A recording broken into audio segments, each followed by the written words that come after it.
First, the special counsel released their findings today about their look into my handling of classified documents.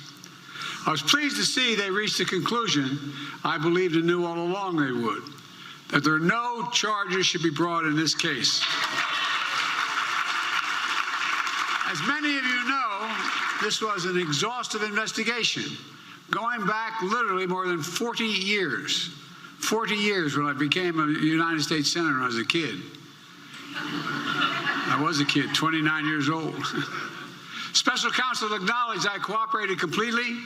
I did not throw up any roadblocks. I sought no delays. In fact, I was so determined to give special counsel what they needed, I went forward with a 5-hour in-person interview over the 2 days of October the 8th and 9th last year, even though Israel had just been attacked by Hamas on the 7th.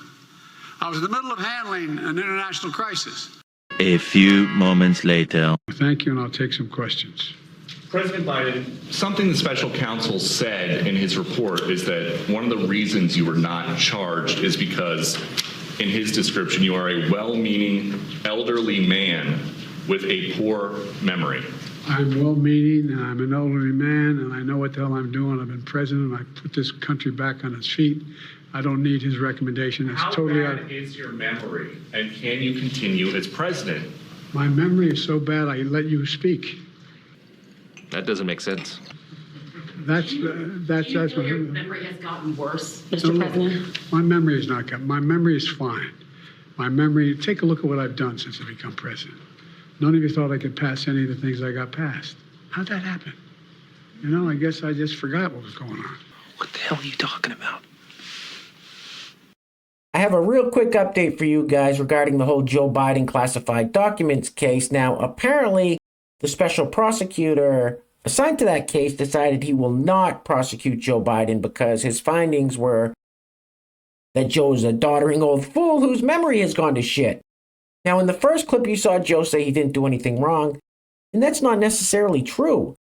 The special prosecutor did find that Joe willfully retained classified documents, but he's just too old and cognitively impaired to face prosecution. Now, in the second clip, you heard Peter Doocy ask him about it, and of course, Joe got all defensive and tried using sarcasm and made absolutely no sense, like usual. However, Joe did not do himself any favors in this press conference, so he started to walk away. He should have just kept walking, but as the reporters were yelling questions to him about the whole conflict with Israel and Palestine, Joe did an about-face, went back to the podium, started talking about that, and somehow, some way decided to drop Mexico right smack dab in the Middle East. Check it out. Roll it.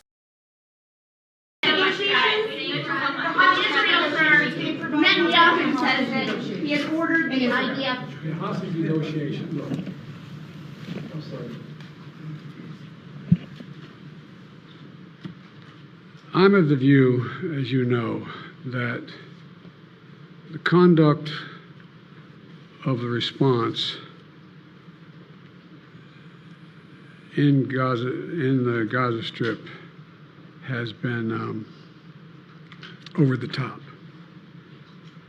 I think that, as you know, initially, the president of Mexico, Sisi, did not want to open up the gate to allow humanitarian material to get in. I talked to him. I convinced him to open the gate. I talked to Bibi to open the gate on the Israeli side. I've been pushing really hard to get humanitarian assistance into Gaza. What the hell did you just say?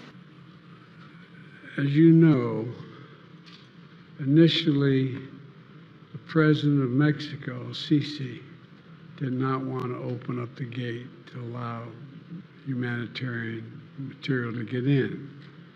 I talked to him. I convinced him to open the gate. What an idiot.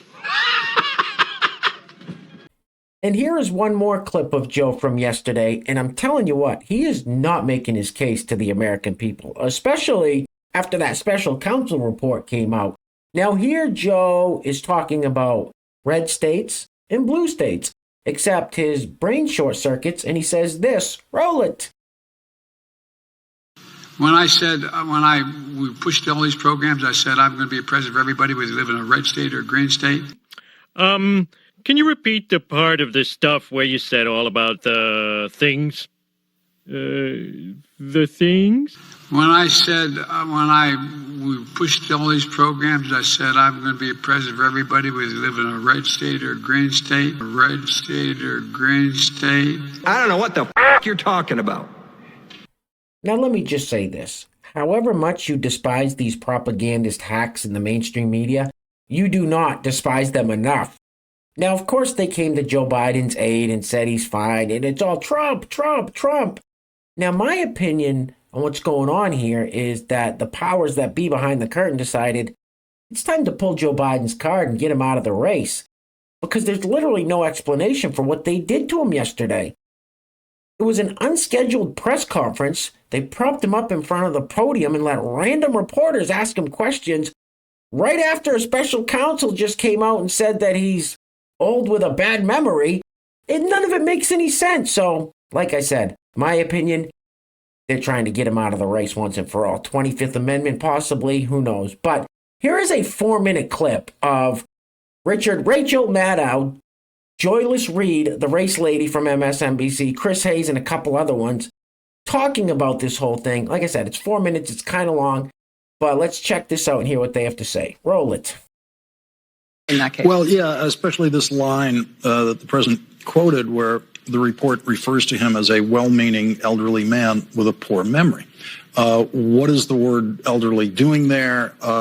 And poor memory, what is the test of that? Might that be Donald Trump saying, I don't recall 400 times under oath in the same deposition? Is that a good test of it? The idea that witnesses over a 40-year discussion don't remember everything, or that someone who graduates from college in June can't tell you where the diploma is in September. That seems to be a condition that this special prosecutor doesn't understand in the human mind. So I'm going to be fascinated when I can get into all these hundreds of pages to see what is it that makes you stress the lack of memory in this particular case, where you have this completely cooperative witness, and there has never been a witness under oath anywhere being questioned over a period of years of that witness's life where they don't say, I do not recall. It is impossible to ask witnesses questions where they answer will not be, I don't recall. And if you don't get that response, it just means you didn't ask enough questions. Can I speak just on that? Because I had the same thought. It's fairly standard lawyering to advise people, even when in doubt or you think you might remember. If you can credibly say, I don't recall about something, that's a standard legal advice. And it has nothing to do with the age of the person giving the deposition. When you're under oath, you can't lie. If you do recall, you have to say that you can, but if you can't. Exactly. Well, that's the whole point, right, Rachel? That basically, because of those standards, the extra burden that you don't want to get anything wrong means you err on the side of saying, I don't recall, I don't remember, unless you really specifically do. And if there's a thing that might seem minor and you're not sure and you're being asked about a very specific aspect of it, like, was it in the morning, that meeting, or was it in the afternoon? And you had that meeting that day and you even refreshed your notes. I don't recall what time of day. And so, oh my gosh, you're 25 and you can't tell the morning and night apart. I will tell you this because we're going to get to all of it. But the president came out and spoke tonight because on the one hand, he has very good news. This exhaustive investigation led by a Trump-era holdover prosecutor cleared him of the wrongdoing on classified documents. No charges. Cleared him. No charges. End of story. Case closed. Good news. But he has a political piece of bad news woven in there, which is what seems like cheap shot, derogatory attacks on him, which I wouldn't call normal course of investigatory material. No. And so maybe Mr. Hur would be better suited going for a job as White House physician. but he'd have to go and get a medical degree, too, because legally there's no interest or relevance to his views of the president's overall memory. If it's very specifically to the mental criminal intent or mens rea, and you say you could have this criminal intent and you didn't remember this, you didn't mean to do it, sure. But talking about how, for example, the president remembers or discusses his son's death and Mr. Hur and his team's apparent view that tells you something. As soon as I saw that today, I thought, wow, that's a real partisan kind of tell in a report that has a good news legal headline. And the president just showing absolute rage at that point tonight. There was one adverb in particular that has sort of that struck me, which is painfully, which the author of this report, presumably Mr. Herr himself, uses. The president was, his memory was painfully bad, or it was some of the tapes they heard were painfully slow. The discussion was painfully slow. That's right, painfully slow. And I just thought, well, who's in pain? Like that adverb is it's doing so much work editorially. You're in pain because it takes too long. Like, it's just very clear, just contained in that adverb is this kind of like siren call that's leaping off the page about him understanding exactly how this is going to resonate. A little but there's a lot of dumb motherfuckers out there. There's a lot of dumb motherfuckers out there. And you ain't black.